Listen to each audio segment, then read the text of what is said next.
টেরাকোটার শিল্প প্রধানত পশ্চিমবঙ্গের বাঁকুড়া জেলায় দেখা যায়, বিশেষ করে বিষ্ণুপুর এবং পাঁচমোড়া গ্রামে।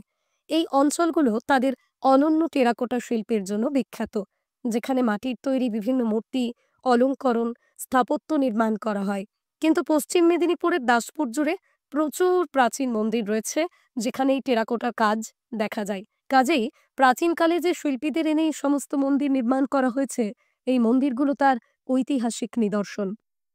পুরে টেরাকোটার কাজের মন্দির বহু রয়েছে। এককালে দাসপুর সমৃদ্ধ ছিল, বিশেষ করে রেশম চাষে, আর কাঁসা পিতলের ব্যবসা হতো।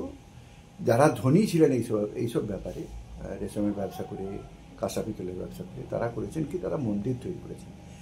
এবং 1716 খ্রিস্টাব্দ থেকে যেসব মন্দিরগুলি তৈরি হয়েছে, একটি মন্দিরও পাওয়া যাবে না যাতে টেরাকোটা দিয়ে শোভিত নয়, পোড়ামাটির অলঙ্করণ দিয়ে শোভিত নয়, এমন মন্দির একটাও নেই।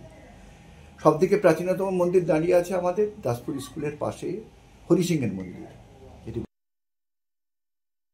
এমনিতেই ইতিহাসের পাতা ঘাটলে নানান কাহিনী উঠে আসে পশ্চিম মেদিনীপুরকে ঘিরে। ঘাটাল, দাসপুর সহ নানান জায়গায় যেদিকে তাকাবেন ইতিহাস প্রত্যক্ষ করতে পারবেন। প্রাচীন দাসপুরের ইতিহাস যদি বলতে হয়, তাহলে একসময় এই এলাকা বেশ সমৃদ্ধ ছিল রেশম শিল্পে। তখন রমরমা বাজার দাসপুরে জাঁকিয়ে চলত কাঁসা পিতলের ব্যবসা। তখনকার দিনের ধনী ব্যক্তিরা এই টেরাকোটার মন্দির নির্মাণ করতেন। আসলে এখানকার মানুষ ধার্মিক ছিল বলেই মানা হয়। এখানে প্রচুর প্রাচীন মন্দিরের ধ্বংসাবশেষ আজও দেখা যায়। বিশেষ করে ধনী ব্যবসায়ীরা তাদের উপার্জিত অর্থ কাজে লাগাতেন এইসব মন্দির নির্মাণে। 1716 খ্রিস্টাব্দ, তারপর থেকেই টেরাকোটা ও পোড়ামাটির কাজ দিয়ে শোভিত মন্দিরের নির্মাণ বহুল অর্থে প্রচলিত হয়।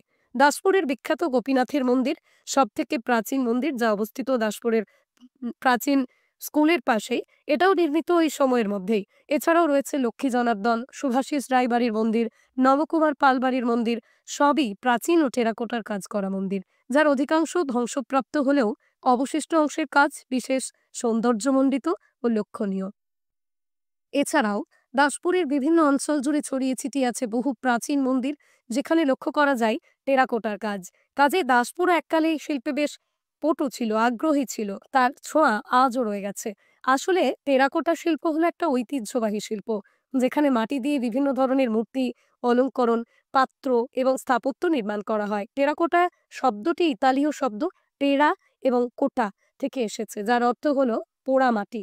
টেরাকোটা শিল্পে মাটিকে ছাঁচে ফেলে বিভিন্ন আকার দেওয়া হয় এবং তারপর আগুনে পোড়ানো হয়, যাতে তা শক্ত ও মজবুত হয়। সেই কারণে এইসব মন্দিরের নকশাগুলো আজও রয়েছে। দাসপুরের প্রতিটা মন্দিরই আজ মানুষের কাছে আবেগসম এবং দর্শনীয় স্থান। আর পুরোনো দিনের স্থাপত্য মানেই সেখানে রয়েছে ইতিহাস। সব জায়গার সম্পর্কে লিখিত না থাকলেও লোকমুখে প্রচারিত রয়েছে নানান কথাও। তাই এসব দেখে ও শুনে যদি ইতিহাসের নেশা পায়, অবশ্যই ঘুরতে আসতে পারেন আপনিও।